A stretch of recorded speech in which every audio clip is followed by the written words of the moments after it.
Hi folks, you're listening to the Paranormal Peep Show with myself, Andy Chaplin, and Neil Geddes Ward. Neil, how you doing? I'm fine. I've been busy recording and editing and painting, all the kind of things that always keeps me busy. What about you, Andy? Yeah, just kind of ticking along with work, basically. Organising events, usual kind of thing. Trying to get those going. If anyone's listening, please go on Facebook onto Tuned In Events, tuned with a D in events, and have a look and see what we're doing in the southeast of England. Got a few psychic fairs in pubs and a few demos going on, so that's always keeping me busy. And what about you? Well, yeah, just painting really, just whizzing through loads of paintings, trying to get all this artwork done for various peoples. Now, I was interested, a few months ago, there was this Notre Dame business going on with, unfortunately, Notre Dame Cathedral burning, and that's raised a lot of controversial issues about, people raising money to repair it, and yet there's all these homeless people, and that's been a bit of a thing. And now there was kind of after that, there was this thing about lots of French places of worship are being attacked or something. So was that part and parcel of the same thing, do you think? Absolutely. I think there's definitely something going on. Who's behind it, I'm not quite sure. I don't know if this is Islamic extremists or whether it is some kind of left-wing, liberal, atheist type group. Could be a mixture of both. But yeah, it's no coincidence that a lot of churches are being attacked, burnt, and things destroyed. There's even a newspaper article I came across a while ago of Islamic extremists who went into a church and allegedly got a priest to kneel down and slit his throat in front of the congregation. And then you've got these attacks a couple of months ago in where was it? India, where again hundreds of people, or Sri Lanka, wasn't it? Sri Lanka, yeah, dozens actually, I think, were killed. But there were hundreds killed in Nigeria. This is often not reported. It is out there if you find it. But Islamic extremists again massacring en masse Christians out in Africa. It's the opposite of what spirituality is supposed to be. It's absolutely bizarre. People, are supposed to be their religions, their belief systems are supposed to be peaceful. They're supposed to be about promoting spirituality, and all I'm seeing is mass slaughter. And I think it's the case for most religions actually, or kind of man-made belief systems, that they eventually end up. If you take Christianity for a start, when at what point did Jesus, the teachings of Jesus about love thy neighbor, turn into the Spanish Inquisition and the witch hunts? So it's just really, it's horrendous, really, if you think about it. This world is not going in a spiritual direction, and I think this is actually why a lot of our guests talk about ET interactions and higher being interactions, where they're saying that humanity needs to change. We need to change our path and go into a more positive direction. Maybe our next guest might be able to help us out with this. Yeah. Maybe our next guest can shed some light on what is really happening out there or in there, depending on your viewpoint. And how to fix it is the main thing. Yeah, how to fix it. Our next guest is Marilyn Hughes, who joins us from Arizona in the United States, and she is of the Out of Body Travel Organization, which sounds like a holiday site for booking a holiday, but it probably isn't. Off you go. But welcome, Marilyn, to the Paranormal Thank Peep Show. you. Hi, Marilyn. How are you doing? Thank you. Great to be with you. Thanks for joining us. So, bit of a crazy world out there, but people will perhaps describe an interest in out-of-body experiences and things pretty crazy. But obviously, this is a Paranormal Peep Show, so we're open to all kind of offers, really. So. First of all, tell us a bit about yourself, and then obviously, how did you get involved in this out-of-body experiences? Well, ironically, I started out years ago, a lot of years ago, probably about 35 years ago, in radio broadcasting as a news reporter and anchor. And I started having spontaneous experiences when I was about, I believe I was 22. And I eventually started journaling them because I realized that there was a pattern emerging, and that has resulted in the Out of Body Travel Foundation, which has, I've written over 90 books now on the subject, a lot of magazines as well, put out CDs as well for meditation for out-of-body travel, as well as music I received in out-of-body travel that I wrote down and performed and did all that stuff. And there's also artwork, things I've tried to depict. I'm not the greatest artist. My best gift would be writing. Maybe you would be better at that, Neil. But yeah, so we offer all of our books and resources available for free download, because we founded the foundation in 2003 with the intention to reduce spiritual hunger worldwide, and we were basing that off of something that Mother Teresa had said. Teresa had said that the spiritual poverty that she saw in the West was worse than the physical poverty that she saw in India and other locations. And so we wanted to reduce the spiritual poverty worldwide and make our stuff available to anybody, no matter where they were. So everything is. It's interesting because what you're talking about has a great deal of relevance to out-of-body travel and out-of-body experiences, because these are the kinds of things that those of us who are experiencing these things are absolutely being given some insight into, ironically, from the ETs, as Andrew just mentioned, but also, from higher sources as well in the angelic hierarchies and stuff like this. The things that we're seeing are a real serious aberration here, and it's a very serious problem, because what we've done, we had a huge thrust that we could have moved forward as an entire, planet, species, etc. And we've fumbled in the last 10 to 15 years and really started going backwards. So, you look at these attacks, you look at these things, like with Notre Dame. What you're seeing is a real force of energy that's coming in from the dark thrusts that has a desire to literally extinguish God. And as you said, Neil, it is completely the opposite of what the spiritual path represents, and any religious path. One of the things I write a lot about, I have a whole section on my site of books that I've written about out-of-body experiences in various world religions. And this applies to Islam as well as all the others: Christianity, Judaism, Hinduism, Buddhism. All of these major religions came from a great revelation that most of the time came through out-of-body experiences with other types of paranormal phenomena. That's what we would call it today. They might have given it a slightly different term back then, but it's the same experience.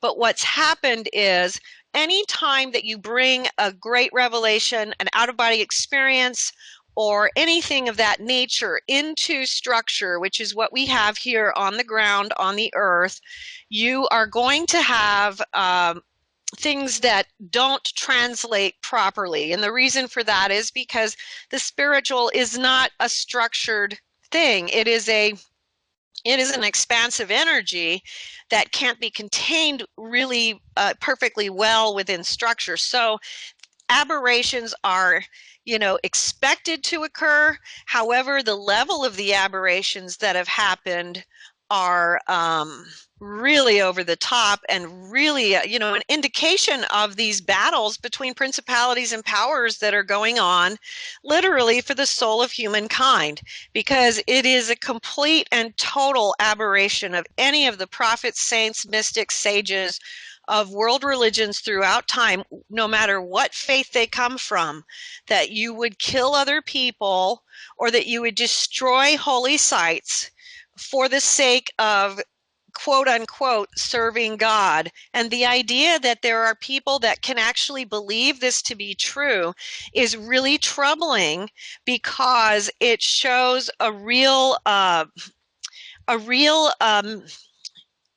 it's a messing up of the normal conscience that should be forming in us as human beings, that would tell them that. And that's part of what this thrust is about. we're you going think backwards. do you think with the dark side that they're winning, or are they in their death throes because they know they're losing? Um, Unfortunately, I think that we're really at high battle right now. It's not a clear-cut victory on one side or the other. I do think we have a lot of people who are rising up, who are coming from the light, who are trying to bring this about. But I think we have, for some reason, a huge amount of people who have really gone over to the dark side. And this is taking it further than what would be typical, like maybe even 10, 15, 20 years ago, where normal people that you would consider normal if you just knew them would consider acts like this to be acceptable. Whereas, people going to the dark side previously, it would have been things where they would be doing much less serious actions. What you have here, we have, because, in most of our Western societies, like the United States, England, Europe, we have a secularization that has occurred. Ironically, in the New Testament Gospels, Jesus spoke about, I would rather you be hot or cold. If you're lukewarm, I'd spit you out of my mouth, or I'd rather spit you out of my... The reason he said this, and the reason why it's relevant right now, is because the secularism that is rising in these countries has given rise to a lukewarmness where we have a huge population that has literally completely made irrelevant the spiritual nature. And by so doing, they do not fight for either the good or the evil. They sit in the middle and they let the battles be fought by those who have made a choice. And so, when you're looking at 50, 60, 70, maybe even more percentage of your population having decided that spirituality is stupid or superstitious or whatever, you have a huge amount of people who are not even in the fight. And so what happens is those of us like yourselves and myself and many others who have particular gifts, who are naturally drawn into this battle by the nature of the fact that when you are created as we are, where you have these natural gifts, where you can't deny the existence of these things because it is a sense that you have as a natural thing. It's not something you can just discard. Those who don't see it can do that. And their indifference makes for a really, really tentative situation worldwide. And then you also have this entire wing of extremism that we're seeing as well in certain religious sects, where they have truly believed and taken on this idea that killing and destroying for God makes sense to them. And that, to people who have the spiritual thrust, who are actually working in the spiritual realms, that's ludicrous. That's insane. So we know that that's insane for those of us who, that's a dark force that is teaching them these things. Somehow they're believing it. Their normal function of conscience is not in play. And that is making it worse and more dangerous. And it's much bigger than the danger that we all face, and that any of us could be caught in the middle of one of these acts of violence and be killed or maimed. It's much bigger because we're talking about, literally extinguishing the spirit. Which is not something we want to happen in this world. That would be taking us backwards and completely the opposite. And this is why the extraterrestrials have been and continue to communicate with us and people like us who have these gifts. Because they are trying very, very hard. And in fact, a lot of them have actually withdrawn because it's not looking really good right now. And it might not go the way that we would all hope it would go. but they're trying to bring in these energetic thrusts that would help humanity and human beings to start making some choices that would move them forward into the spiritual evolution, because the human shell without the spiritual energy influxing within it becomes a dead-end casing. And that's what you're seeing with these acts of darkness. That's what you're seeing with the lukewarm souls, which are basically, I don't care one way or the other whether the spiritual matters. You probably agree with this, Marilyn. It's almost like nihilism has become like the trendy thing. It's like, oh, I don't give a shit about anything. I don't care about anything. There's nothing out there. It's almost kind of like this trendy way of not caring about yourself, not caring about anything around you. It's just kind of like me kind of generation. Would you say that? Oh, I definitely agree with that. Yes, I do think that that's the case. But I think both of you would also relate to what I'm saying here, which is one of the reasons this is, even just from a purely selfish standpoint, if people want to look at this just purely selfishly, doing this is really not a good thing for anybody in particular or their soul, because when people cross over, then all of a sudden they're faced with it, and people who are mediums or people who have out-of-body experiences like I do, we are called in to help them. And so, they can ignore it while they're living, but they're wasting time. There's a reason why we're encased in flesh. There's a purpose for us here. And if you ignore that spiritual influx, if you literally cut it off, this is why the dark side is working to make that happen. Because if you just cut off the spiritual influx, nobody accomplishes any evolution of the soul when they're here, or very few people do. And then you have exactly what the backwards movement would prefer. We don't want that. That's not a good thing for the evolution of humankind, or for our race, our species, or our place in the universal sphere here. And, working with other galactic worlds, which are moving towards a higher consciousness. So it's not a good thing for the light. It's a very good thing for the darkness. But yes, this idea of nihilism is really, it literally cuts people off at the knees, because they cannot move forward spiritually from a place like that. I was going to say, winding the tape back, Marilyn, going back to the actual out-of-body experiences. This is exactly where I was going to go. What caused it all? Yeah. What was it something that you voluntarily wanted to explore, or did it kind of like happen to you and it was like, well, I need to find out what's going on kind of thing? That's interesting. Yes, it did kind of happen to me spontaneously. Ironically, it started, the very first inkling I had of it was when I was 9 years old. I had a really mind-bending experience, beautiful vision where the clouds parted. I was climbing up a marble staircase to heaven. There were angels on each side, and I was told that there was a purpose that I had to fulfill, and that it would come back to me a little bit later in my life, which it did later then when I was about 22. And then what happened, it started again spontaneously when I was at the age of 22. And at first I was just kind of like observing, but then I started realizing there was a pattern and I needed to journal it. I did start researching. And then ironically, in my out-of-body experiences, I would get a lot of instruction. This has been going on for, gosh, what would it be now? It would be about 32 years. I would receive a lot of instruction as to the types of things I needed to study.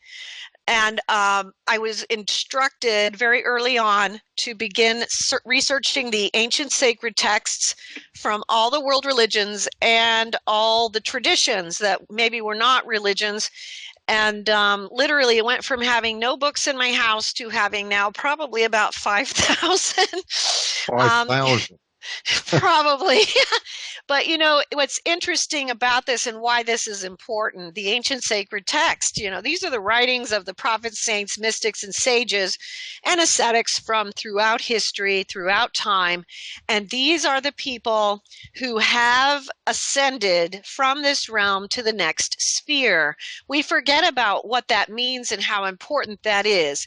What does that mean to us? Well, when they left their final words in writing, they were leaving us keys. And there's not just one key. There's many, many, many keys, because God's revelation cannot be contained in one human being. So God has... Yes, or one book, yes. And so God has spoken through all of these people that he has called throughout, literally the last several millennia, some of them beyond that, even further back, and has kept, like, each one of us seems to carry certain aspects of that key. Now, like, for instance, in my work, what I have been really directed towards is the purification of the soul, which is, the realms that we live in are third and fourth dimensional. Fourth dimensional is the astral plane. Third dimensional is the physical plane. And we are here for the battles between good and evil, ironically, which is exactly what we're talking about. But those battles between good and evil also occur within our own souls. And so the path of purification, which ironically is very much spoken of in all monastic traditions and most mystical traditions, whether it's, the monastics in the Catholic religion or in the Buddhist tradition, in the Pali Canon, which is the writings that go back to the time of the Buddha, they actually have a text called The Path of Purification, which is brilliantly translated into English by Bhikkhu Namali, who I think has passed on. But we have this in all of these traditions. You'll see this ironically even, and this is one thing I love to remind people, that one of our greatest mystical poets was Muslim. It was Rumi. He was from Afghanistan. He lived about 810 years ago, I think now, around there. And the Sufi part of the Islamic sect also has their own purification spectrum, which comes through the Iya Ulum Uddin by Imam Ghazali, who lived in the 1900s, who was a Sufi mystical theologian.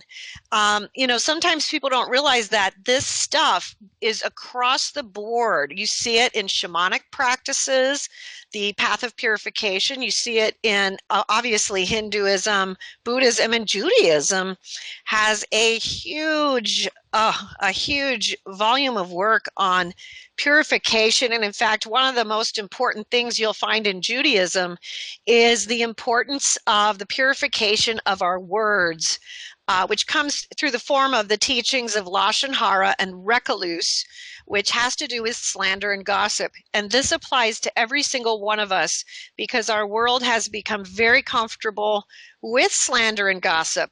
But in the time of the ancient rabbis, this was considered to be a crime akin to murder, because when you destroy the reputation of another, you are literally killing their ability to make a living. You are destroying relationships they might have with family and friends, and obviously work-related relationships and other things. And so there's a beautiful book called Echoes in the Heavenly Court, which was written by the Chofetz Chaim, who is a mid-20th century rabbi who really broke apart these laws about gossip and slander. But again, this all goes back to the path of purification. And then when you branch it out into these writings of the prophets, saints, mystics, and sages in the ancient sacred texts, you're going to find that every one of them brings forward something to us about things that we need to look at more closely within ourselves, and look at purifying and look at altering if we want to move forward and higher. And so it's a really Marilyn, what would important you say part. kind of like would be practical steps in doing this purification? Well, you can read any of my books. You can start with the Mysteries of the Redemption at my website, which will take you through the beginning stages. And then you're going to see all of my books will subsequently take you further and further and further. But a lot of this is done through the use as well, because I use quotations from the ancient sacred texts throughout my books. It's done throughout all my books. But the best place to just start is looking at the 7 virtues and the 7 vices, because what you have is the virtues and the vices will contradict and counter indicate one another.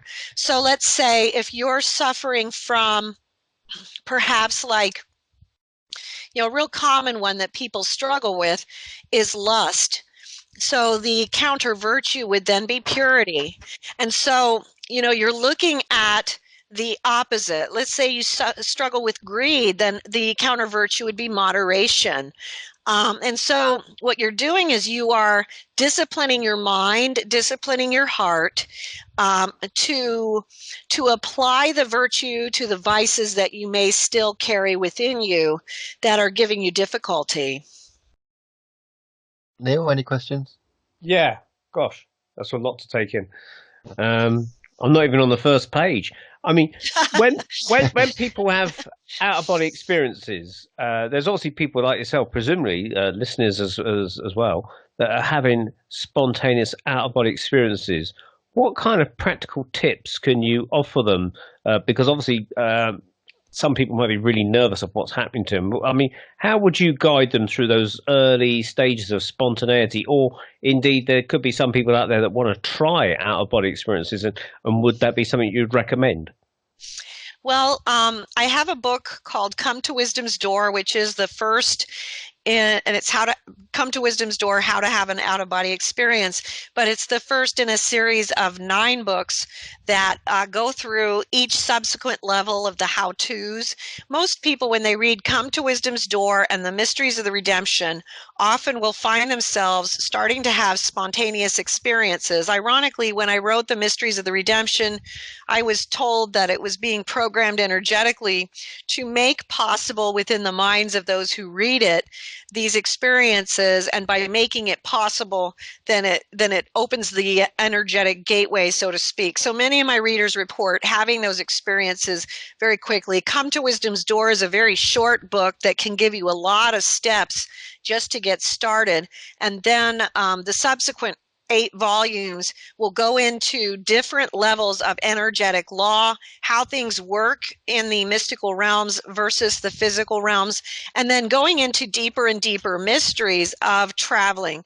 I do think that most people, if they really desire this, are okay to give this a shot. And a lot of people find, because this ironically is not something that is intended to just be unique to a few in our future human configuration. So what we're trying to do is bring that that higher psychic development, which comes from, the opening of the third eye, but also the crown chakra, because the crown chakra has a lot to do with the traveling in and out of the body. But what we have to do is start making people giving them a framework where they can begin, because there are a lot of steps. A lot of these things are outlined in both the How-To series and the Mysteries of the Redemption series. It's going to go through a lot of these things. For instance, an example would be when you first start having the experiences, they're probably going to be very grounded. So you're probably going to have a spontaneous experience where you roll out of your body or find yourself out of your body in your room. And that's, it's got its own challenges. For instance, consciousness, then you are dealing with consciousness from the spirit rather than from the body. So you have to learn how to utilize thinking to see, to hear, and to move. And the natural inclination is to try to walk or to try to visualize from where your eyes should be or to hear from where your ears should be. And so there's a process where you start learning how to move, see, speak, feel, and of course a lot of speech in the mystical realms is telepathic, so that's part of that. But you start learning to do that from the entire consciousness, and that's all thought based. It comes from so I want to see, you have to utilize thought to make that happen rather than move your eyes. If you want to move, you have to think about where you want to go rather than just start moving towards it. As you progress, and this is another example of another phase that's important, and all these things are outlined very much in Come to Wisdom's Door and the Mysteries of the Redemption, and then they go into much, much deeper. As you progress in these experiences, you're not going to be just hanging around the astral realm. So what happens is you get to a point where you're starting to move interdimensionally, and you're going to different realms, because all of this is intended for your education and your edification so that you can realize what it is you need to be working on and also accomplishing while you're here in this physical unit. There's a reason why we have a temporary existence here. So we want to try to discover it so we make good use of our time here. And a lot of times what happens is people will then have a block because they will get out of their body, but they don't know where to go. They don't, and so, one of the things I instruct is that you shout out the corridor, because there are actually probably anywhere from at least 5 to 10, and probably those are the ones I've seen. So there might be probably many others that I have not yet seen. Different types of tunnels that will take you interdimensionally. So for instance, there's a tunnel that will take you backward and forward in time. That one is the one that you often see and hear about with near-death experiences, which is the black tunnel with the light at the end. And the way it functions in an out-of-body experience is that you'll shoot through that, and then you'll suddenly be dropped. Your spirit will be dropped into the body of either a previous lifetime of yours or into a circumstance where you are going to be offering assistance, either in the past or in the future. And these kinds of things can happen. There's also the tunnels that take you into the realms of initiation. Those ones are like thin ribbed tunnels. They have these ribs that circle around the inside of the tunnel. These ones are harder to traverse because, these are things where, all of these things are things you have to be invited and you have to become compatible to in order to. Who do you think built them? Well, I believe it all comes from creation. I believe God built all of this. We have a huge universe. Everything that has ever existed exists in the mystical spheres somewhere. So like, for instance, the original Garden of Eden, when you go through the initiations into the mysteries, there's an original Garden of Eden that you go to undergo initiation. But there's also the pyramids of ancient Egypt, which carry within them a lot of Egyptian mysteries that you also have to travel through. There's so much. We have such an infinite existence, and this is one of the real dangers of this nihilism that we were talking about earlier, because reality and the purpose of human existence has to do with that multidimensionality, and it is through that we have the ability to complete what we're here to do. And so by cutting it off, we're really messing with the mechanism that God has set in place to bring about the purpose of our existence here. Another thing that's real important is vibration, and I'm going to bring that up. Because when we're talking about you have to be invited, it has to be compatible. This is how it works as to how you become compatible and how you then subsequently are then invited. when you first start having the out-of-body experiences, you've probably heard people talk about this vibrational state. What's happening is your spirit and your body are separating from one another. Your physical body has a lower vibration than your spirit just by nature. So you experience this vibrational state, but what it is actually happening is that you are experiencing your consciousness transferring from your physical vibration to the spiritual one, which is higher. But the normal vibration of any one of our spirits is still a far cry from where it needs to be. So one of the things that you will undergo are what I call vibrational raisings throughout the course of your travels, because you need to have your vibration raised and uplifted in order to then travel to higher and higher spheres and to go into higher phases of learning. And we can't forget that these higher phases of learning are not necessarily all higher spheres. Because there was a point in my journey where it was like, okay, it's time now for you to learn about the dark side, which was at the time not something I was thrilled about, but I've obviously learned over the years that that was very, very important. And part of that is we go back to one of the things that was always said to me from the very beginning, which was creation continues to create, which is what you're talking about, was where did it come from? Creation continues to create. So whatever I've seen, I'm sure a lot of things have been created since, you know what I mean? And continue to be created. But there's also this law of return and the giving back law, which is basically that we are required to give back to creation that which creation has given to us. And so as we receive, we must also give. It's part of the normal process of evolution and how it occurs.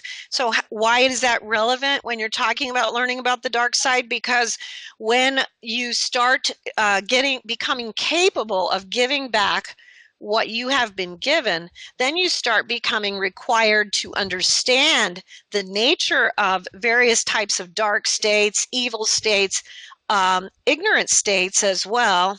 And you start traveling through purgatorial realms and hell realms where you offer assistance to souls who are ready to take another leap forward. And what we have to remember is that wherever we may be, we were also once there. So somebody helped us to get here. We have angelic assistance. We have extraterrestrial assistance.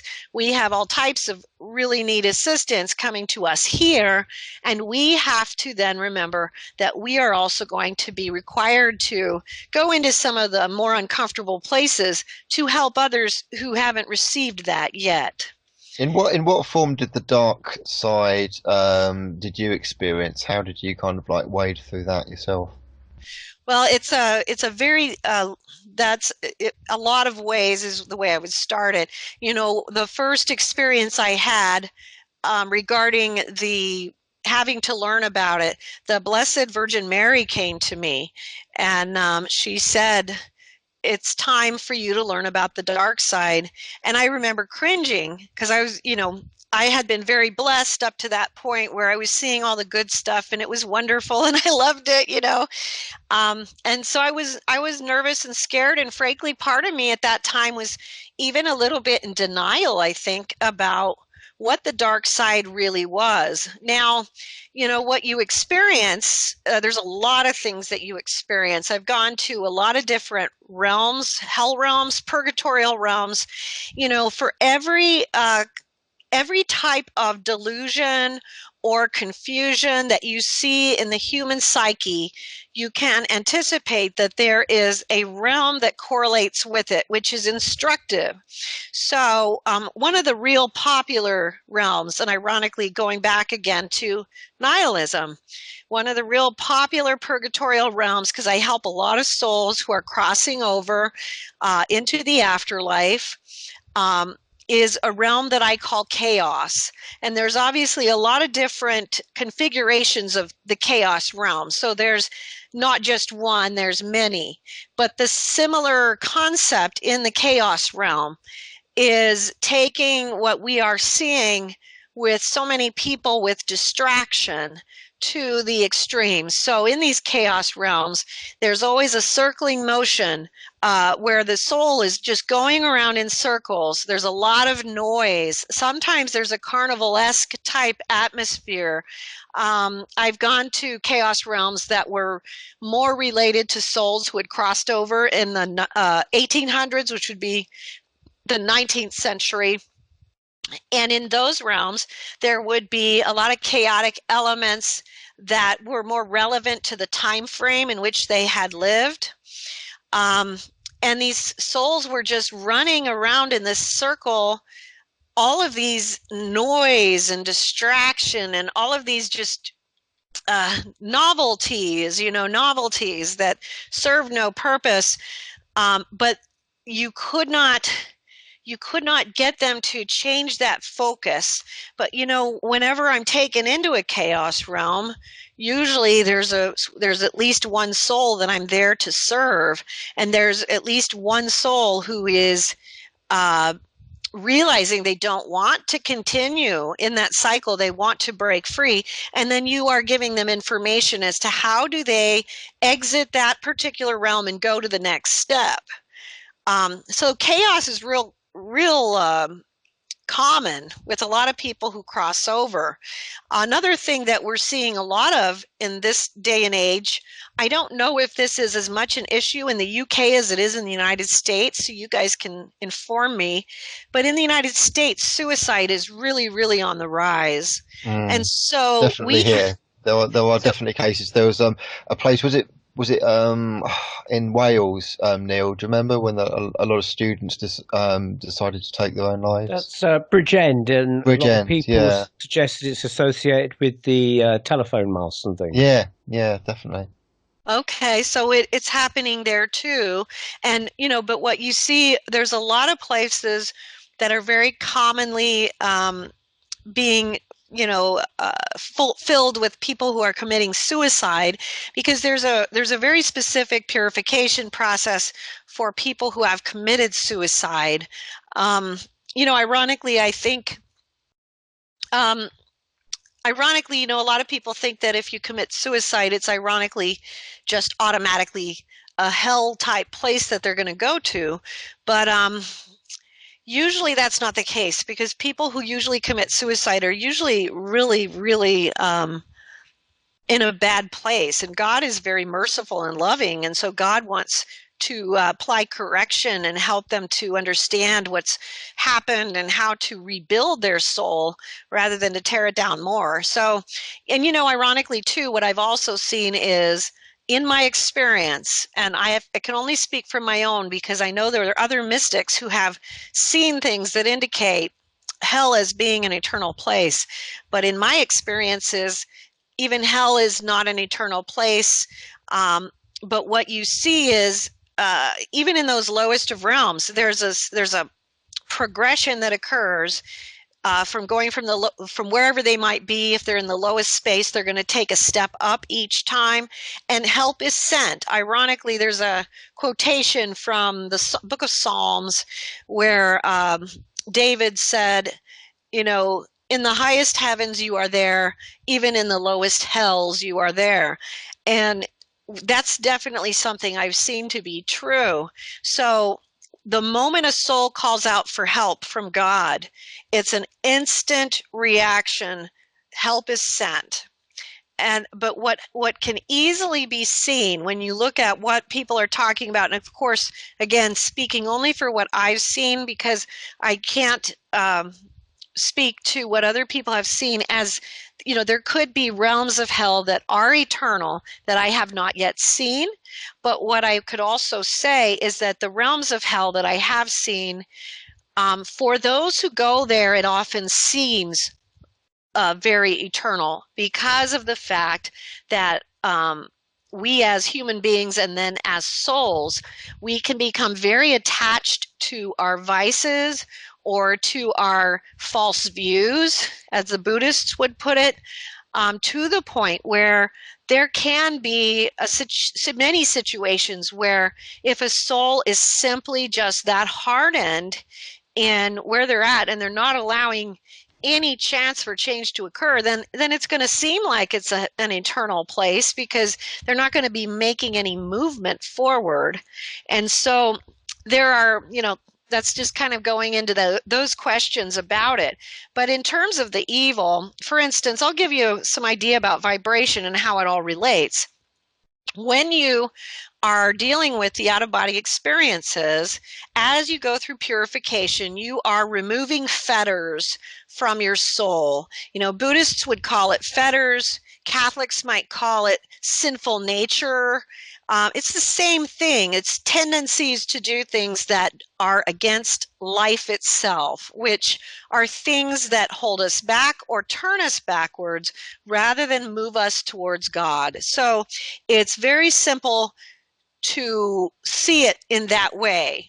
And in fact, sometimes I like the way the Buddhists refer to it, because sometimes people who come from the Christian background, and I'm Catholic myself, so I'll just make that clear, sometimes they can get so caught up in the guilt, and then it's harder for them to actually just take the steps, because these things are a disciplinary process. And so the Buddhists have a very healthy way of approaching their fetters, which is to just start removing your fetters one thing at a time. So you have to identify them first. But how, again, this relates to vibration. So we have a particular vibration that we are at when we're on Earth. As you want to go higher into the higher vibrational spheres, you need to have a higher, finer vibration. And that's where the vibrational raisings come in, and that's why they are necessary. So if you're going higher, and if you try to go into a realm that is not compatible to you yet, that it's higher than your vibration, you will literally feel like you are being crushed. So this also applies when you're going towards the dark side. So when you want to go to higher, finer frequencies, you have to get rid of weight.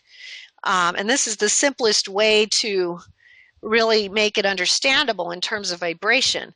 Higher, finer frequencies are getting rid of weight. Weight are the fetters and the things that hold us to the ground, hold us to physical manifestation and the earth in a negative way.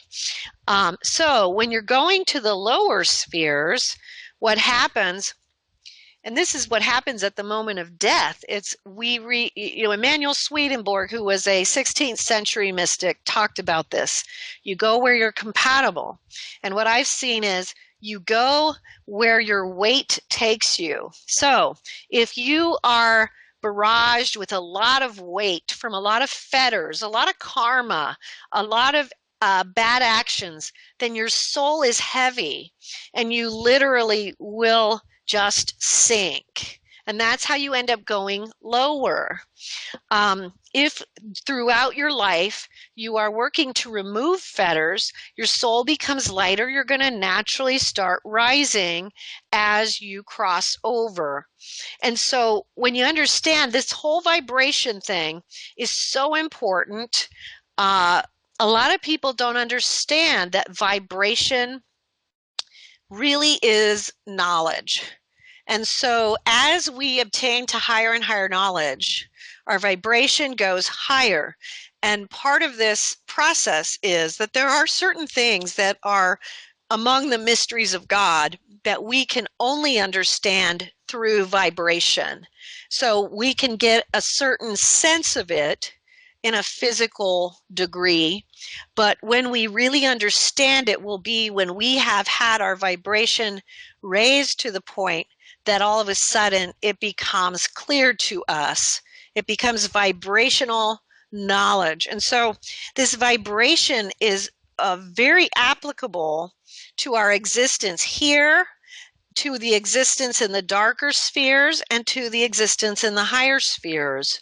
And with out-of-body experiences, the other thing that happens that people experience when they have a spontaneous experience is the loud jet engine type noises, but it's actually louder than jet engines, but that's the closest thing we can come to. And again, that is vibration. They're hearing the difference of the vibration in that sphere. And when someone is just having a spontaneous out-of-body experience, like in the physical realm, they're hearing the vibration in the fourth realm, which is the astral plane. Now, the astral plane overlaps the third realm and is another realm that is, operates under the conditions of the battles between good and evil within ourselves and all around us. So that's ironically another point, but I'll just make it real quick, which is when people talk about astral travel, it probably doesn't matter that much, but it's a misunderstanding, because your goal is not to continue to travel in the astral realm, because you can't learn much there. It's an overlay of human existence. It's a place where a lot of souls end up. Oftentimes, lost souls and wandering souls end up in this astral plane. So the reason I speak of it as out-of-body travel and experiences is because that encompasses the multi-dimensional universe, which includes the higher and the lower and the mid-level spheres, whereas astral plane, if you're going to be just very dictionary oriented, So is this what essentially ghost hunters and demonic hunters are coming across when they go to so-called haunted houses, do you think? A lot of the haunted houses are dealing with fourth realm type beings. A lot of them are lost souls and wandering spirits. But in some of these haunted places, you are also dealing with demonic spirits. And so that takes it to a whole new level. Lost souls and wandering spirits are things that many of us can help with. Even, if you come across, even just praying for those souls is going to be of assistance to them, praying for their assistance to cross over. But there's a whole process that I outline in the Mysteries of the Redemption about the process of how do you help a lost soul? How do you help them to cross over? And again, we're going to go to vibration here with the lost souls and the wandering spirits, that when someone who crosses over, who either doesn't believe in anything, or they died so suddenly that they're just very confused, or they're really attached to their physical life and having trouble with accepting what's happened, that's where they will often go, into the fourth realm. Now, if they are unable to raise their vibration enough where they can actually see their guardian angels, see the tunnel and see the light, then they would be able to do that. But the reason souls become lost a lot of the time is because they are unable to do that process of their own. And the reason why being that there wasn't any cultivation during their life that would prepare them for that. So, most people, when they cross over, they will be taken through these processes very simply and very easily, but then you have some who are more either resistant to it, or sometimes it's traumatic related, because these sudden deaths, the people in Sri Lanka, I'm sure there's a lot of cleaning up that will need to be done over the, I'm sure a lot has been done in the last couple of months, but there will also be more that needs to be done to help souls fully cross over. One of the things also that I was shown and I got to work with them was what I called the disaster crew. And these are souls who specifically go into situations where there is massive sudden death. And so there's a lot of mechanisms that are in place wherein God reaches out to people in all sorts of situations. But when I was going to ask, actually, I was going to ask whether it's a situation for a soul to move on and escape, whether it has to come from within them, or whether they are reached out to, or a bit of both. It's both, and really when we cross over, it really is more of being reached out to. But with lost souls and, wandering spirits can also be purgatorial spirits. So we'll just set that aside for a minute so as not to confuse. But with lost souls, you're dealing with specifically like ghosts, people who are stuck here, but don't really need to be, and they are often really attached to, especially when you go to these places where there are long-term hauntings for periods of time. Like in the United States, there's a lot of places that people will go to, like old prisons or old orphanages where horrible things happened or whatever. And what happens is souls will congregate. So when people in those circumstances will, cross over, oftentimes there's a grouping of souls that then they might join. And so that's how you can end up with these long-term places where hauntings go on for quite a long time, as well as the fact of, even just in individual homes, people are often very attached to their home after death, especially if they haven't, especially if they didn't have any views on God or the afterlife, and they didn't put any work in towards that. All of their focus can then be turned to what they did in the physical world, and they're not ready to go forward. And so as a soul who experiences out-of-body travel like I do, I would be called in to become like the physical beacon that they can see, because they can see me. They're not able to see their guardian angels yet. And I would work on raising their vibration, communicating with them, helping them to understand and accept their scenario, and then helping them to lift up just enough so they're able to see their guardian angels and to see the light, and then they would be guided accordingly. Do you think that, for instance, when people do remote viewing, they are almost doing an out-of-body experience, or do you think those two are completely separate things? Well, ironically, I do remote viewing as well, and it's a very, very different experience. Very, very, very different. Can you explain the differences? Because I'm quite interested in this. Sure. An out-of-body experience is a fully conscious experience where your spirit is completely separated from your physical body. Your physical body is usually unconscious, and you are traveling to multidimensional realms. The remote viewing experience is much more of a psychic experience in nature, where you're utilizing a structure to a structure that has proved useful through trial and error to harness the psychic gift, but also harness the unconscious intuition of a human being as it connects to all consciousness. In remote viewing, there's this is also applicable to out-of-body travel because it's true in both senses.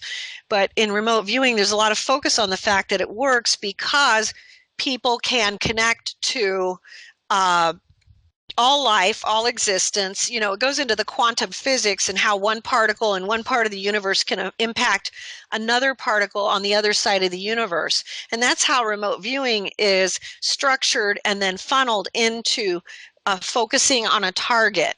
But it's very, very different from out-of-body experiences, because remote viewing is more of a psychic type gift that is being structured into something very functional and helpful and useful. Out-of-body experiences, when followed through the Spirit of God, it is a God-directed evolution of the soul. It's completely different, and the experiences you have are completely different. Right. I'm going to have to put the brakes on for that one for a second, because we're coming up to our break now. But gosh, this is really getting some heavy stuff here. It's interesting because I love it. I'll ask some more questions after the break about remote viewing. I'm kind of interested in that as well as the out-of-body stuff. But for the minute then, we'll just say thank you very much to Marilyn Hughes of the Out-of-Body Travel organisation, which is found on the internet. So thank you, Marilyn, for the moment, and we shall be back after these messages. Good evening, Agent 47. It has come to our attention, through the highest intelligence sources, that Irene Allen Block has published her novel, The Psychic Spy. Our sources tell us that The Psychic Spy is a riveting thriller about Eileen Evans, a beautiful young psychic who is recruited by British intelligence during the Cold War to participate in their top-secret remote viewing spy program. Eileen soon finds herself plunged deeper into the darkest heart of the intelligence community as she is ultimately trained as a spy and a psychic assassin, Nick Redfern says The Psychic Spy is filled with adventure, intrigue, and shadowy characters, and as Irene Allen Block shows, the mind is a mysterious and dangerous tool. Your mission, should you choose to accept it, is to immediately purchase a copy of The Psychic Spy by Irene Allen Block, available on Amazon, Barnes & Noble, and Glanatai.com. This tape will self-destruct in 1 second.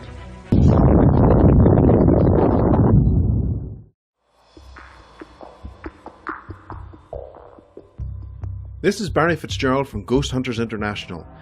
In my book, In the Mist of Gods, I explore the world of the fairies or fae. This is not the whimsical winged creatures romanticized in modern literature and popular culture, but old-world, intelligent, and sometimes dangerous beings hidden in the tunnels, mounds, and raths in countries all over the world. Known by many names, the fae coexist with mankind and at times come in direct contact with unsuspecting people whose lives are changed forever. In the Mist of Gods is a powerful book that chronicles my years of research into the enigma and legend of the fairy and examines their metamorphosis into the modern-day extraterrestrial phenomena. In the Mist of Gods is available in both softcover and Kindle format on Amazon and on Glanatai.com.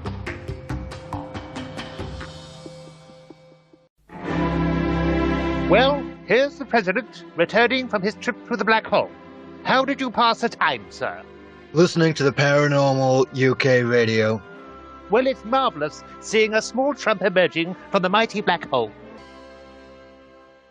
Hello, welcome back to the Paranormal Peep Show. This is Neil Geddes-Ward with Andy Chaplin, and we're talking to Marilyn Hughes of the Out of Body Travel Organisation. So if you listened to part one, which I surely hope you were, we were talking about remote viewing in comparison to the differences of out-of-body experiences. And certainly when I've read about remote viewing, Marilyn, I've come across various people that were used by, I think it was the CIA possibly in the United States, maybe in the 70s. Ingo Swann is a name that always sort of rises to the surface in my research on that. Have you heard of Ingo Swann? Oh, yeah, and I worked on a research experiment with him and with Dr. Edgar Mitchell, who was, the sixth man on the moon on 2 research projects. Yeah, so ironically, yes, Ingo Swann actually came to me in an out-of-body experience about 4 nights ago. So, oh my gosh. Him and also Pat Price. I don't know if you heard of Pat Price, but Pat Price also was around the same time as Ingo Swann. And they were both there to download some information into me because I'm remote viewing, so they wanted to help me with that. Part of where they're coming from is they want this research to continue because the more we need to do the legwork, so to speak, of continuing the process so that it can be perfected and made into everything that it can become. So I think that some of the first communication devices, like the television, were actually, in fact, invented to try and communicate with spirits. Apparently, I've heard that as well. Have you heard that? I didn't know that. That's interesting. Yeah. Yes, yeah. I did not know. Yeah, I know. I think John Logie Baird was trying to sort something out, and I think there was claims he was receiving images or communications via the spirit world into his TV. Unfortunately, it all had to stop when the BBC said, no, you've got to buy a license. So they took his TV away. But I think also Marconi, who invented the radio, or the wireless as it's called back in the early years of it, was actually, again, like Andy says, looking into the idea of communicating with the spirit world via electromagnetic waves and things like that. So that's an interesting snippet there. But interesting, because that is part of what a remote viewing is said to, the reason it is said to work is through the electromagnetic waves. And ironically, for those who might struggle with the idea of out-of-body travel or remote viewing, is the radio and the television are excellent examples of how electromagnetic waves do exist, and there are ways that we can harness them that we see all around us nowadays because so much technology has advanced. Yeah, that's right. I mean, it's TVs are getting so complex now where you talk to them and they talk back. It's getting very yes. Yes. I mean, I can imagine one day there will be a channel just set aside for the spirit world or something, or your late mother leaves a voicemail or something on your special device. That'd be cool. That would be very cool. Yeah, but Yeah. I know some of the original instruments that they utilized when working with mediums were kind of like transistor radio type instruments, but they had it set to some type of frequency that was different, and they were able to record some of those spirit voices. That was like in the 50s and 60s, I think. Well, that's come around again because, of course, we've got voice boxes and Right. and those random word generators that often have kind of words that are actually not random and quite poignant, which is quite interesting. That's very true. Yes. Yeah. So back to the remote viewing then with Ingo Swann. For those that don't know him, Ingo, as I said, worked for the CIA amongst other organizations doing remote viewing. And I believe he was originally sort of like sending his psyche, for want of a better description, out to the Soviet Union to look at nuclear submarine bases and that kind of hidden stuff they had there. And then later on, in the book that I read, he apparently was asked to remote view to the moon by a mysterious Mr. Axelrod, who engaged his services one time to see if there was bases on the moon, which was very interesting. And he thought there was, and he reported humans and things. Now, have you done anything similar, like remote viewed the moon or gone out of your body to the moon? I have gone to the moon out of body. I haven't tried to remote view it yet. I'm focusing more on whatever targets are given to me right now. But over time, I certainly intend to do that. And I do think experiences that I've had out of body have to do with the extraterrestrials and with the moon and with other planets as well, and other galaxies. So you can definitely experience that in both. I think remote viewing is just a very different method of how to do it. So where did you go to on the moon? Any specific targets that you can mention? When I had the out-of-body experience to the moon, it was specifically, was going through a rite of passage where I had to leave a physical sign of me having been there. And so the point was to leave some type of a handprint in the surface of the moon. And so that was very brief. But I had a lot of experiences with the Pleiadians, with the Alpha Centaurians, with the Greys. I've had experiences regarding a lot of different races. I went to the Galactic Council, which was quite the interesting adventure, which is one of the organizations that we're hoping, we will be able to actually become a part of as the planet Earth. But we have to become a galactic world first before we can officially be allowed into something like the Galactic Council. But the Galactic Council has like 2 or 3 representatives from each planetary sphere. And there were hundreds of beings there. I was also taken to another planet of the origin of which I did not know what it was, to watch the splitting of the Earths. I had a lot of visions about the thing you hear a lot of people talk about. Well, hang on, I think you're cutting out there. Can you say that? You had a lot of experiences of things which other people talking about, the splitting of the Earth. How does that work?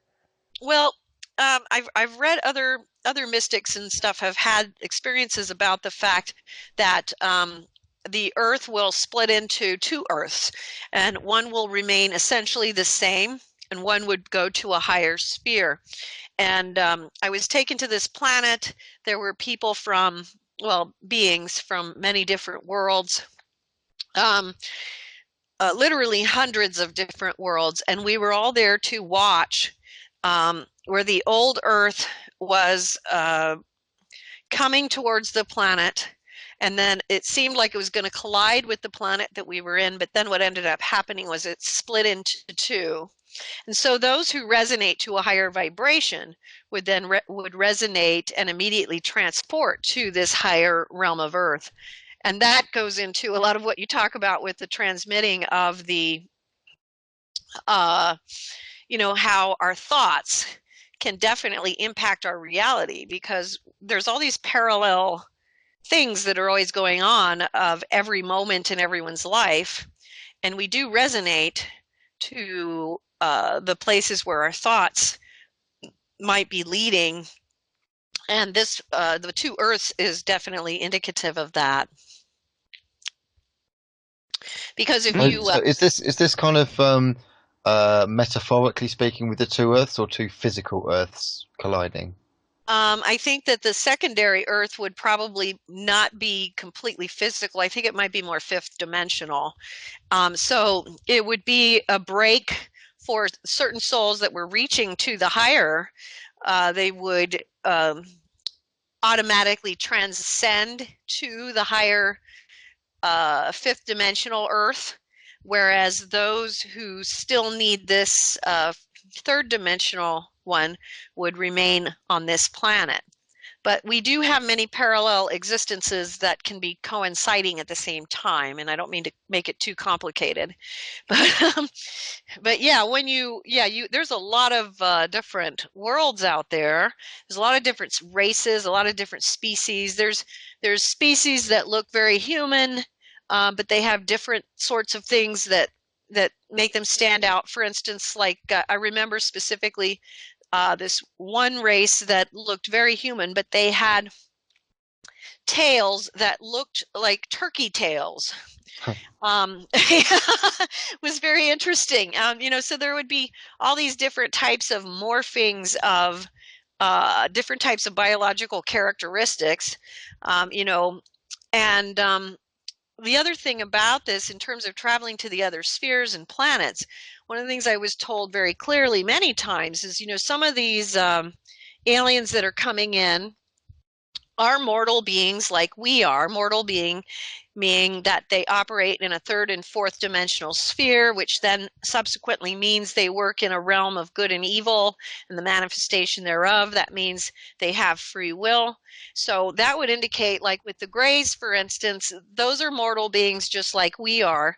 So they're doing a lot of things that, they might use human beings as laboratory rats, So they're going to be kind of like we are in the sense that they do things kind of out of selfish motivations.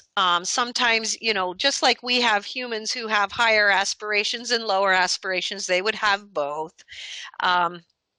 But then you have like races like the Pleiadians, who specifically have intervened here to attempt to bring this sphere to a higher level, because they're a very highly advanced spiritual civilization. The one experience that I had that I will never forget was this beautiful experience where I was honored to meet a being who came from a world that was highly advanced, even beyond the Pleiadians. I mean, literally eons beyond the Pleiadians. And what he wanted me to do was blend into him, which meant that he hugged me, and then I was able to transport to his planet and experience what it was like there. And they exist in such a high vibration and such a beautiful space. I really just didn't want to come back, but I had to, and but it was so beyond anything you can really even comprehend here.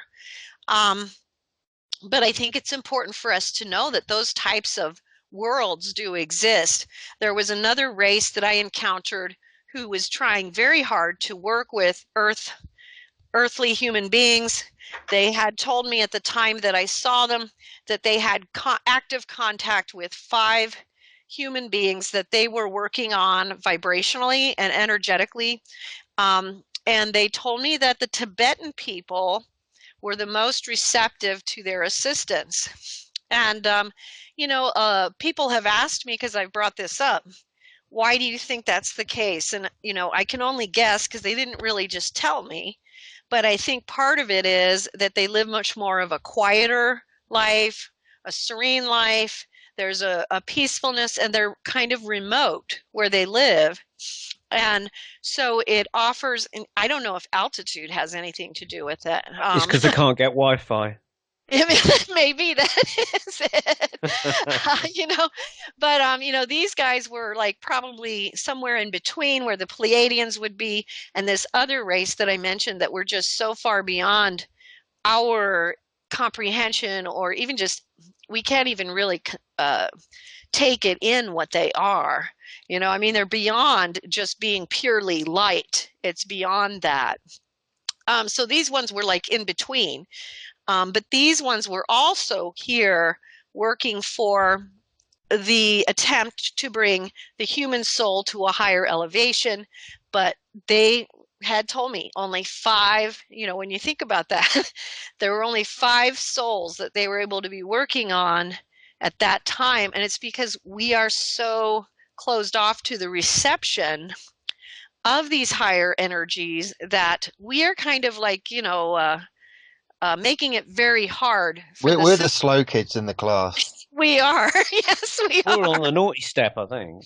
Yeah, we kind of have to stand in the corner, and but it's good for us to just even be aware of these things, because by becoming aware of them, we make it possible for people to open up their hearts and minds to be more receptive, so that the energetic thrusts that are coming in from the extraterrestrials themselves might be more well received. But, again, just going back to what we had talked about earlier with denialism, that is where you're starting to see how destructive that can be to the entire evolutionary progress of us as a human species. Because, God is life itself, the energy that comes to us. And whether you call it God or you want to call it the universe, it's the same thing. When you're cutting yourself off from that, you're literally cutting yourself off from life, which means progress forward becomes impossible. So we end up wasting a lot of time. And so being more aware of how those kinds of ideas and constructs can actually hinder our progress here, I think, is very helpful. We have to remember we are a temporary life form in this realm. We are eternal life forms across the universe. Most people will live their lives as if this is a permanent situation. But the remembrance that that is not true is one of the very important factors in opening up the hearts and minds of people to, again, allow the life force to start moving through them and creating that circular motion from the universe to themselves, rather than blocking it off. Because when we block it off, you can't move forward. So creating an opening to receiving those energies is really, really important, because evolution eventually comes down to energy. Evolution occurs through the influx of energy that we allow to raise our vibration, which is knowledge as well. And so very important things for people to ponder and be open to if they don't want to get caught up in some of the cycles that we're seeing in our world right now that are really tripping up a lot of people in accomplishing what they actually incarnated here to do. With your dealings with the dark side, Marilyn, would you say there's anything more to the psychology other than the fact they're just complete selfish arseholes? Do you think there's actually something deeper or more meaningful, or are they just literally like serial killers or whatever, just selfish arseholes?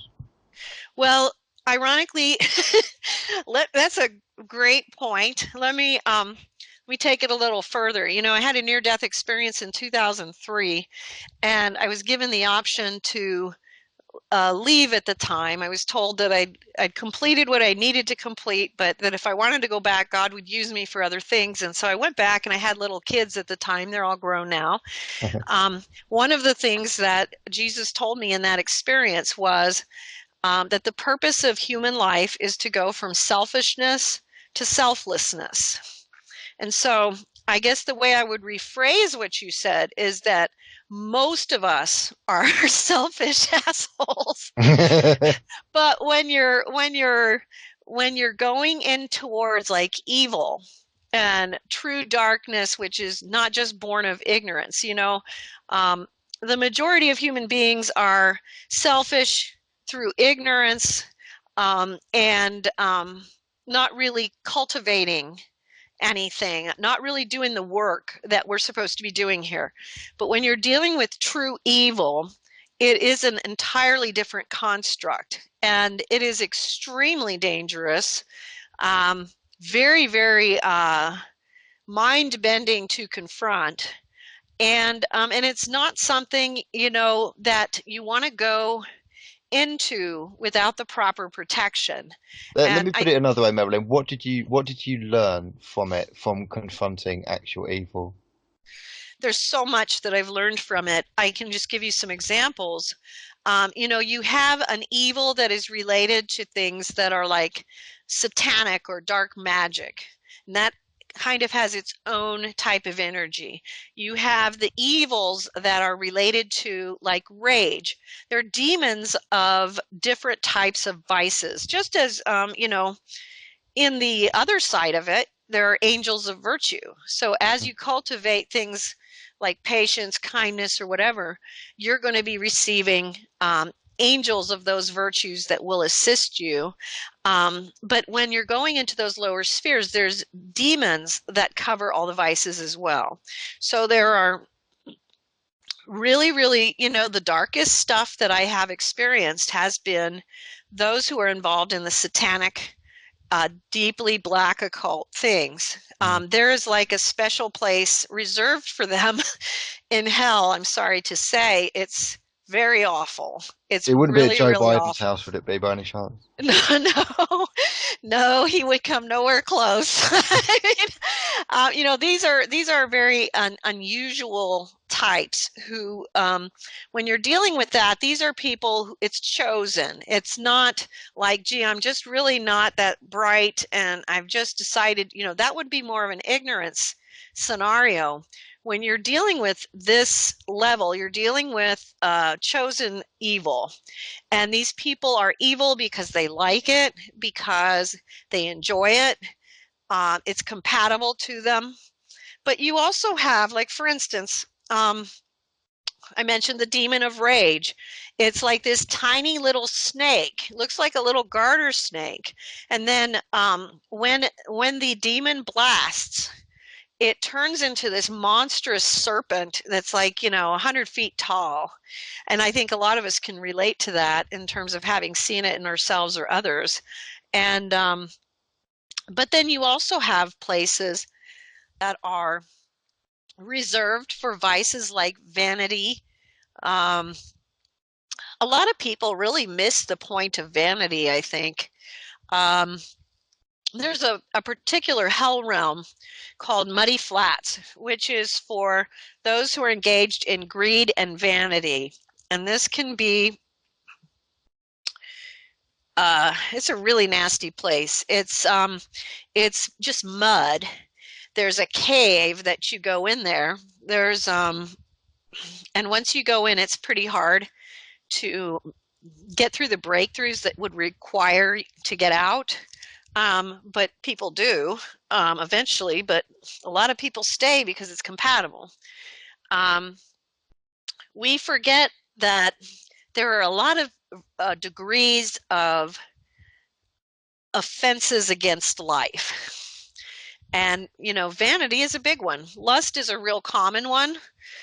Greed is one that's attached to a lot of people to some degree or another.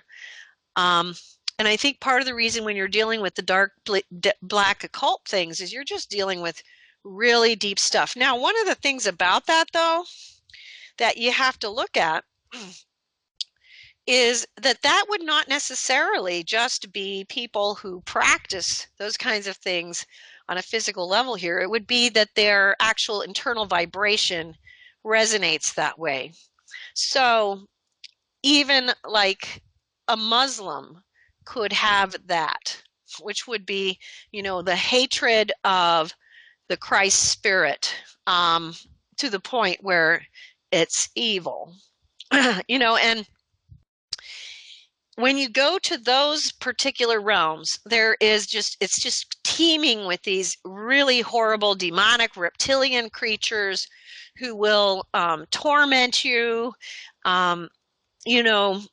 when you're dealing with the demonic and you're having spiritual battle and spiritual warfare, you're going to feel the evil, and it's like a consumption energy. Evil likes to consume. It likes to destroy. You know, the light is all about creation. The darkness is all about destruction. And so, ironically, when we look at even just events in our world, it's really easy to understand what things are working towards creation and which are working towards destruction.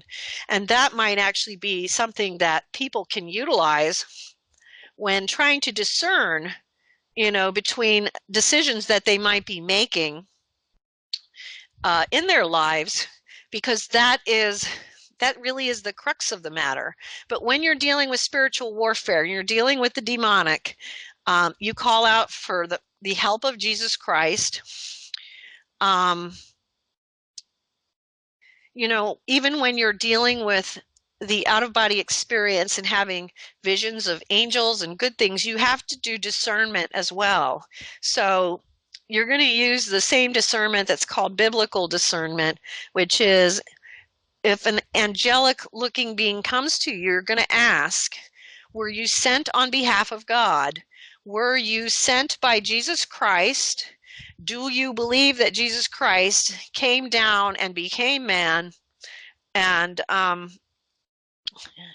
all these things, because when you ask those questions, the demons are required to reveal themselves. If the angelic looking creature is not what it seems to be, they will either morph into what they really are, which is often a very horrible type reptilian demonic creature, or they will look down and act ashamed, and they will turn and they will walk away and leave. This can also happen with the souls of the dead, and this is why it's important. For instance, I'll give you an example where I had a friend who had died many years ago, and he had come and said it was time for me to cross over, and wanted me to go with them. And of course, this is a really close friend, so I'm like, well, maybe I should.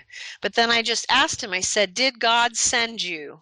Are you here because this is what God has commanded, or are you here because this is what you want?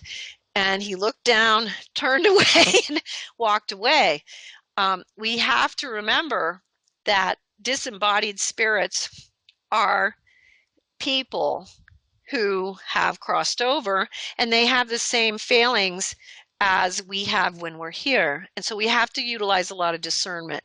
There's a huge amount of information when you want to go into spiritual warfare. I have a whole book on spiritual warfare, angels and demons, and I just released a book called The Christ of the Redemption, which is specifically about the heavy-duty spiritual warfare and energetic alteration. But it's also all throughout the Mysteries of the Redemption, where it lays it out for you in a very clear and very decisive way. In the third section of that book is when I start going through the training for the darker realms and start going into the hell realms and learning about them. And then there's another section in that book where I'm learning about the alteration of reality. And what is the alteration of reality? It is when we're dealing with events as they occur on the ground in the earth, we are dealing with stuff that comes down from a realm that I like to call management, which is where the conflagration of all of our thoughts, actions, deeds, and words and stuff is all forming what's going to happen before. Energetic alteration occurs when God sends souls through the out-of-body travel state to that management realm to alter the outcome of something that someone is energizing that God feels should be avoided. We do have the free will, so that doesn't happen with everything. But there are times when God will intervene because of a higher purpose that he doesn't want the soul to. And, I think every person knows of times where, but for the grace of God, they should have, something dumb that they did might have caused their own death or really destroyed their life, and some unknown force altered that, or some last minute decision, which could be the result of an alteration as well, altered that, and it changed the course of their life and the course of their destiny. And so that's where you go into the alteration realms as well. There's a lot of different aspects to the dark realms. They're just as, ironically, they're just as infinite as the light realms. So Do you see a separation between the ET dark realm and the spirit or demonic dark realm, and the same with the higher beings of spirit and kind of the angelic realms? Are we talking different dimensions, or are we talking the same thing but different labels? These are different dimensions. And, it's interesting because I've heard a lot of the theories that go out now about, well, maybe the reptilians were the demons that people saw in the Middle Ages, and that's just not true. I can totally see how someone might think that, but in the out-of-body travel state, there is a hierarchy that has to do with the heavenly realms and just the nature of our universe. And there is also these other beings, these other extraterrestrial beings that exist within those spheres, but they are not that. You can easily discern the difference between like a reptilian as an extraterrestrial, even though many of them have a dark thrust. A demon is very different.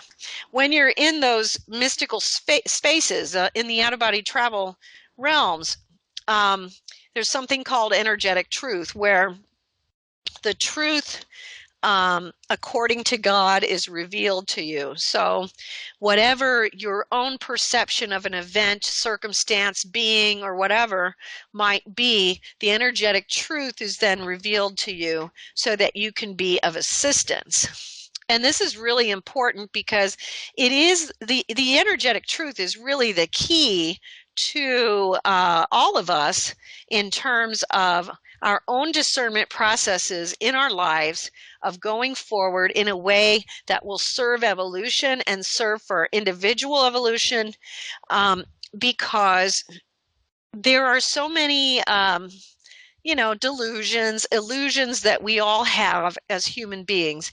We see things through human eyes, and there is a profound gift that you experience in the out-of-body state as you progress, where this knowledge is revealed to you. When you have your first experiences and they're spontaneous, or maybe you're trying to make them happen, but they happen, you'll often touch into what I call the mind of God.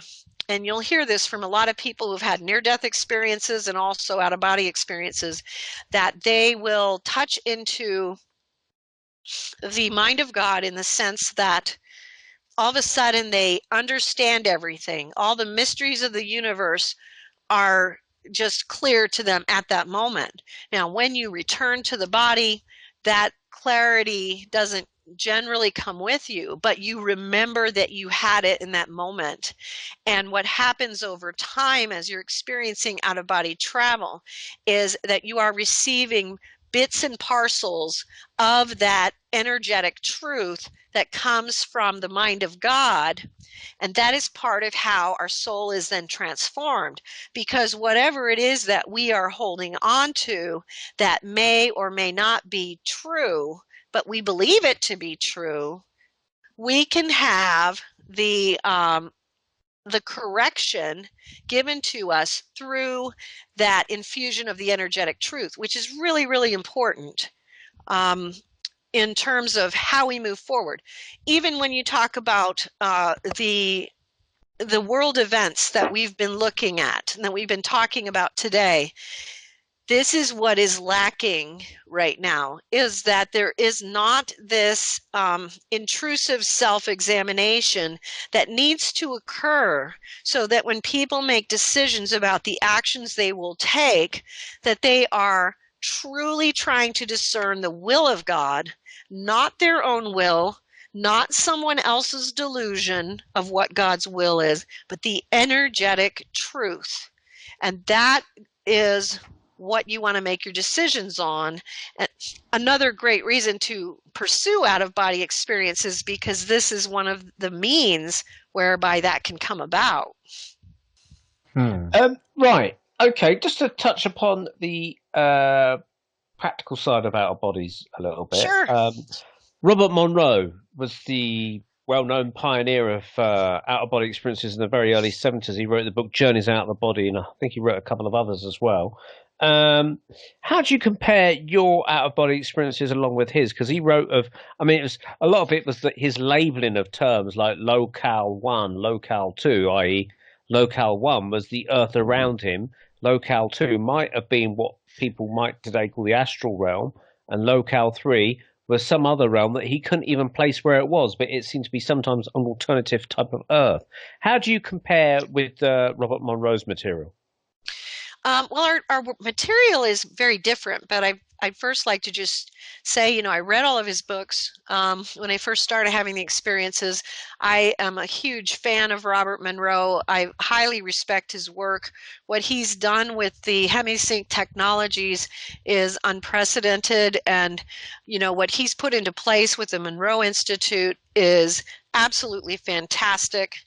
And I totally support that what he was doing was absolutely necessary in the evolution of out-of-body experiences, and it continues to be so now.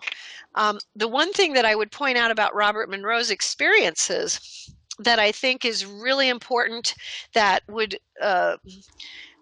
it really affects the ability to travel into higher spheres.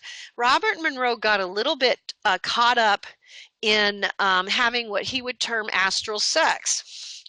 Now, that can happen, and in fact, it happens to most people who experience out-of-body experiences. I have a set of books that goes into this in quite a bit of detail. It's called the Mystical Captive Series, but it speaks about the barrier that has to be broken in order for the soul to go into the higher spheres, wherein higher knowledge and understanding then comes into these experiences. And many of my readers have communicated with me as they go through this, because the natural inclination of the human being is to go into the sexual centers. So it's absolutely a normal and required process in order to break through. But what will happen in the out-of-body state is that because it is such an ecstatic type of state, it will translate into their lower centers. And a lot of time they'll start having like an orgasm. And what has to happen is the soul has to move up and through that orgasm and beyond into the above, what is above that. Now, if the soul remains stuck in that sexual experience of the ecstatic vibration, it becomes very hard for it to go into the next levels. And so a lot of what my books do that is very different is that we try to move through all those stages and take it into, because what Robert Monroe was talking about was a lot to do with third and fourth realm and occasionally fifth realm type experiences. But when you're going into the books that I've written, we want to go to the multidimensional, which means there's an infinite number of higher spheres, there's an infinite number of lower spheres, and there's a whole lot more going on, and we want to break through that sexual barrier. A lot of people are uncomfortable talking about it. It's funny because I get a lot of emails, and people really appreciate it that I brought it up in the Mystical Captive series, because people are uncomfortable talking about it. But it's when you understand it energetically, it makes perfect sense that the ecstatic energy would then translate into a lower chakra. But you eventually, as you continue traveling, as you break through this, those ecstatic experiences are going to be breaking into your heart centers, your third eye centers, and eventually through your crown chakra. So you're going to be moving that energy into these higher centers so that you can experience more and get into the realms of instruction as well, which is really pivotal. Robert Monroe's work is really, really important because he really opened the door to all of this. And a lot of people do start with reading his books and using his hemisync tapes. And different people have different outcomes with that. What's the, I mean, has Robert Monroe kind of been contacted in the great beyond for kind of follow-ups or anything like that? You know, that's an interesting question. I have not seen him in the out-of-body travel state. I've seen a lot of my other colleagues in the out-of-body travel state. For instance, George Ritchie, after he passed, he and I had done the Joan Rivers show together in the early 90s, and he came to me in the out-of-body state shortly after his death, probably about 8-10 years ago, not quite sure. And his purpose was to point out to me the hierarchy of the angels and the importance of the hierarchy of the angels. We don't realize, ironically, there's a book called the Urantia book, which I had quite a few out-of-body experiences about. The first section of that book explains the hierarchy of the angels in a way that no other book on earth does. We forget that we have angels that perform a myriad of functions. You know, they speak about things like thought adjusters, you know, angels who come in who are just trying to adjust our thoughts because we're getting off course. You know, so he had come to me for that. A bit like the Adjustment Bureau, but more angelic. Yes, and you know, and I've seen a lot of my colleagues, but I've also seen a lot of saints throughout time. You know, I've had many experiences with Christ, with the Blessed Mother, with the Buddha. I had a beautiful experience where I was taken to see Krishna and Radha.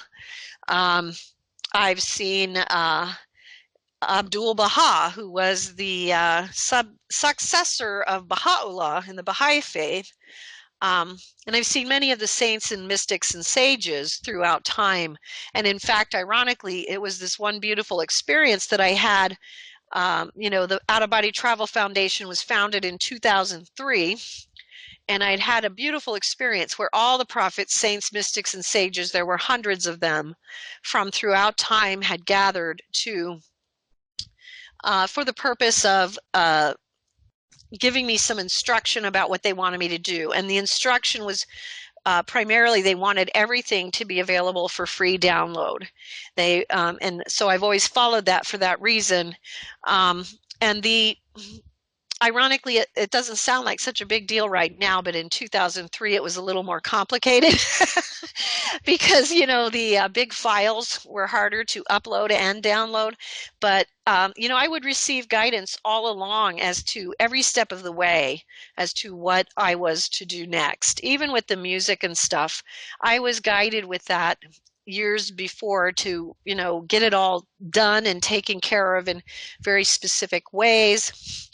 And so, you know, I've had beautiful experiences with, you know, St. Padre Pio is one that I've seen quite a few times, and he's, it's always a huge honor when you get to see him. I've had experiences with St. Francis, St. Benedict, because a lot of what I was called in for was dealing with the spiritual warfare. So I had some with St. Benedict because he was the founder of the Benedictine order, which is where the exorcisms and all that stuff comes from. many, many different saints. I saw Teresa Newman, who was a stigmatist in Germany in the 1900s. And it's, last night I spent with an order in the heavens whose founder recently passed, and since she's passed, she's been coming to see me regularly. She's trying very hard to teach me, and sometimes I'm not that easy to teach, so she's been very patient.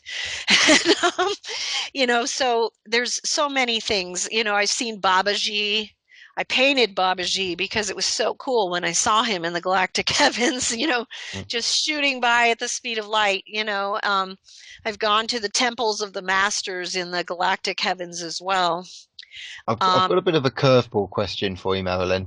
No problem. I mean, you've probably seen the films The Matrix, the Matrix trilogy, haven't you? I should imagine. I actually haven't, so I apologize. But you haven't?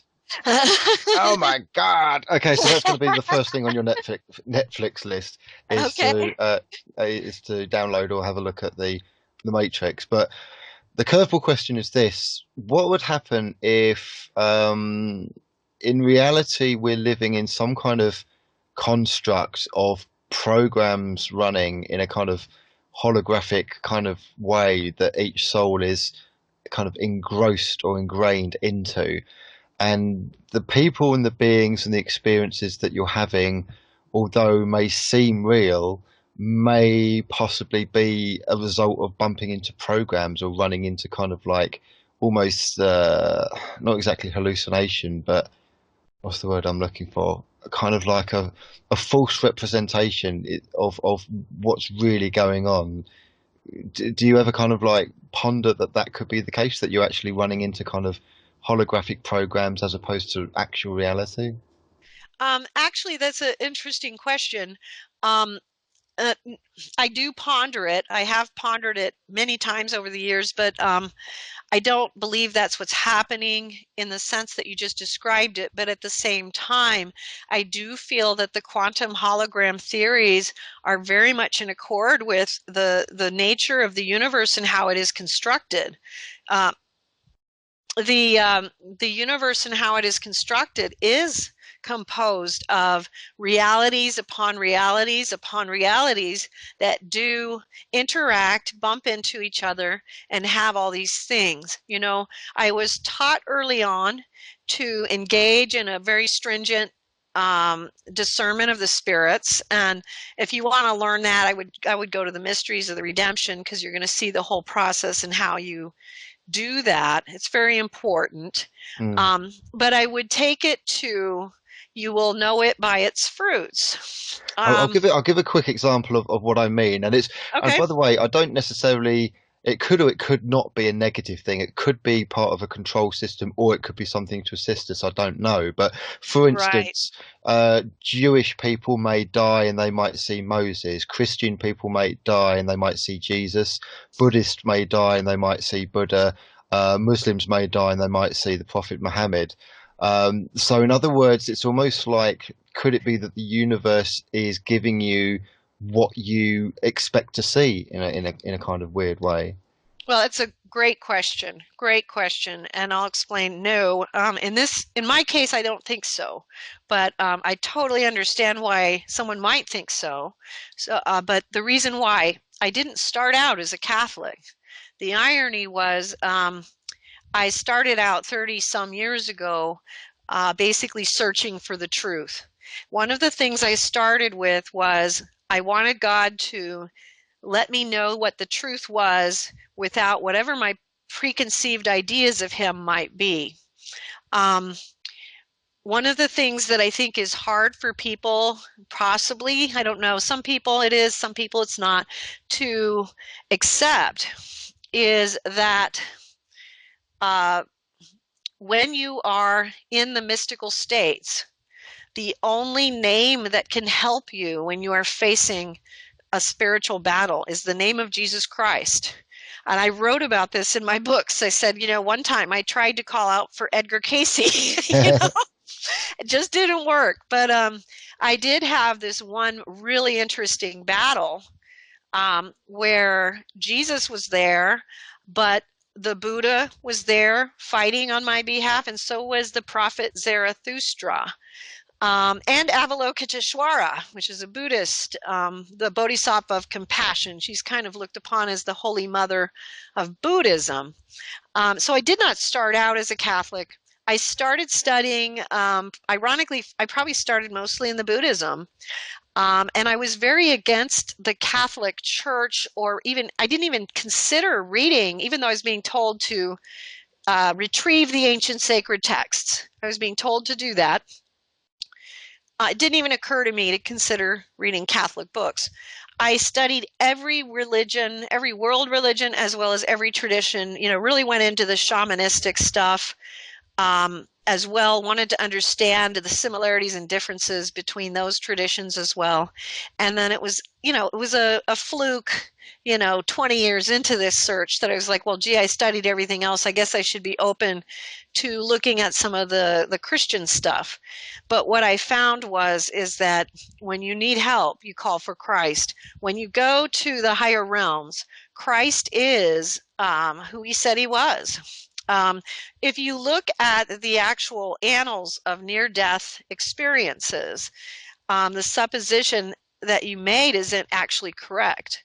The reality is you can go to numerous sites on the web and you'll see hundreds of conversions of Muslims because they see Jesus Christ in a dream.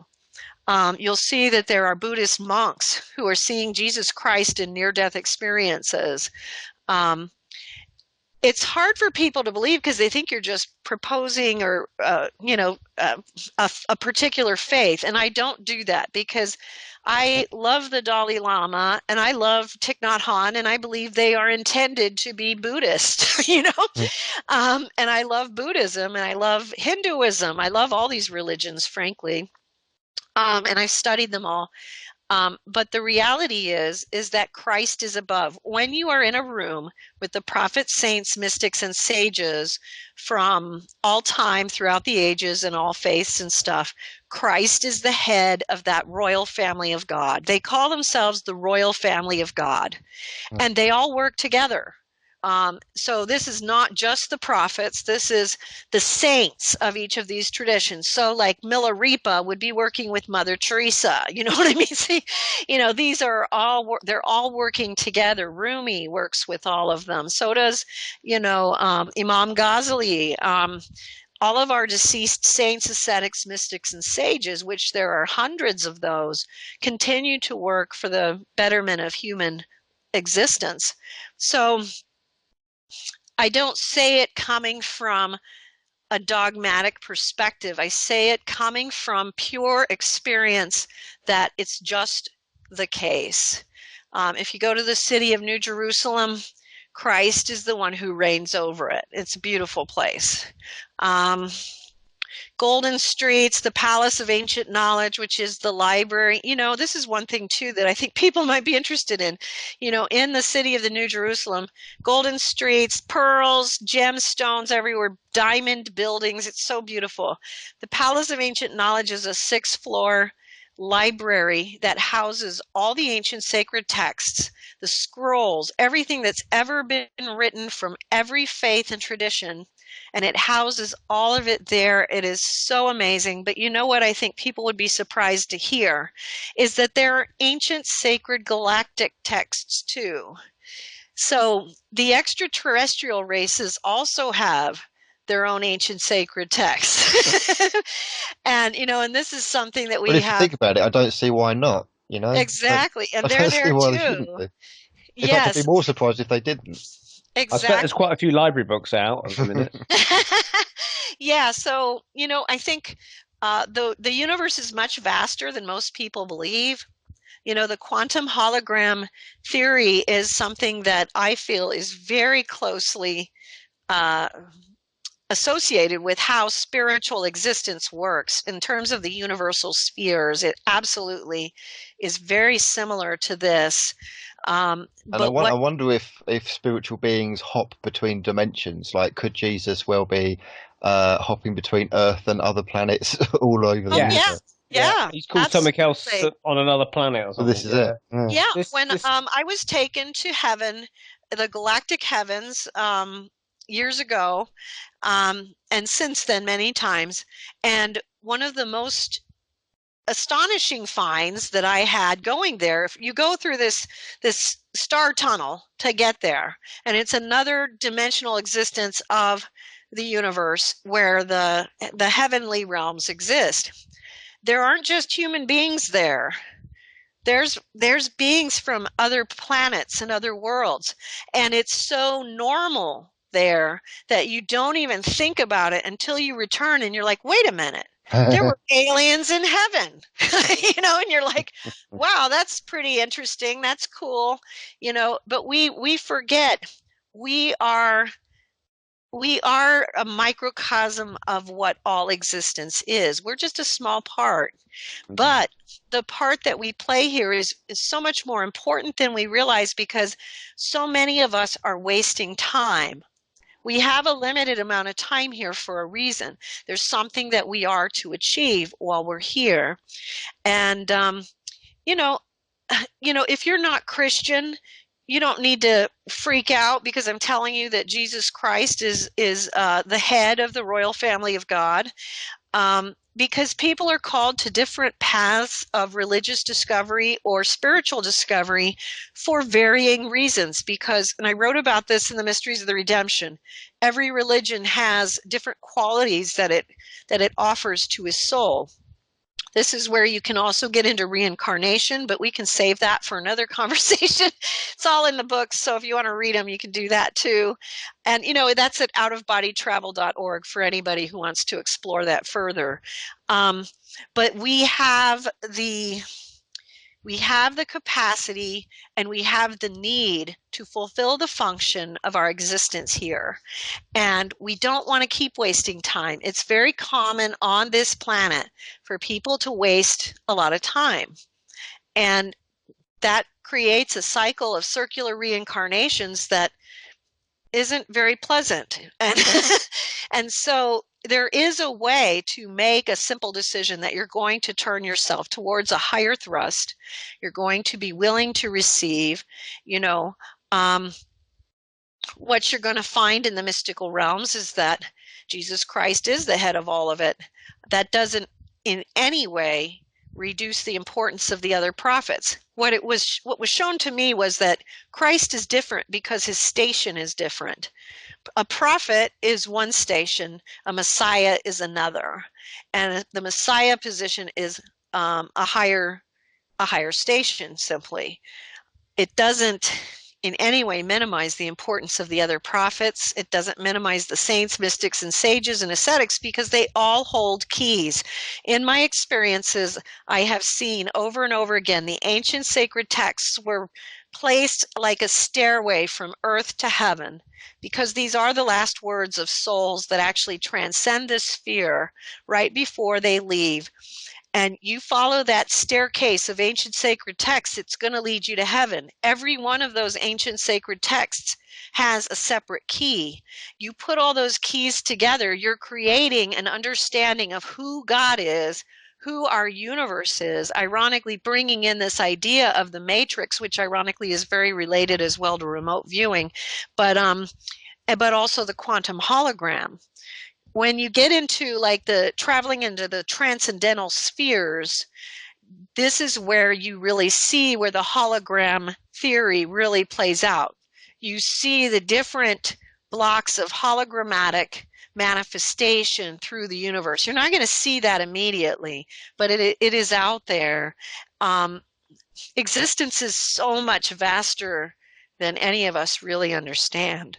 Oh my God, it is a complete and utter universal minefield. I think we're going to have to leave it there now, Marilyn, because we are winding up the end of the program now. Fascinating stuff there. Yeah, I mean, there was questions I was going to ask, but obviously we've run out of time, so I'd have to ask you for another occasion if that's possible. Sure. And I'm sure if there's listeners that want to ask questions to you, they can do so. How can they ask you questions if they want to get in touch? Oh, you can, my email address is at the top of my website, outofbodytravel.org. My email address is Marilyn Hughes at outofbodytravel.org. You can download all of our books on the Out of Body Books page on the site. We also offer a course of study that is also free. You can go there and take that course of study and start this process right away. And a lot of people who are taking it are saying it's life-changing for them. Wow, that's great. Well, thank you very, very much indeed from Andy and myself and everybody at the Paranormal UK Radio Network. And we are the Paranormal Peep Show. So that's Marilyn who's taking part with us this evening. And she represents the outofbodytravel.org website. So go there for further information on the work of the paranormal and the out-of-body experiences. So thank you once again, Marilyn, for taking part with us this evening. Yeah, Thank you for having me. It was really fun. Thank you so much. All right, and we'll see you again on the Paranormal Peep Show. Good night, all. See you later, everyone.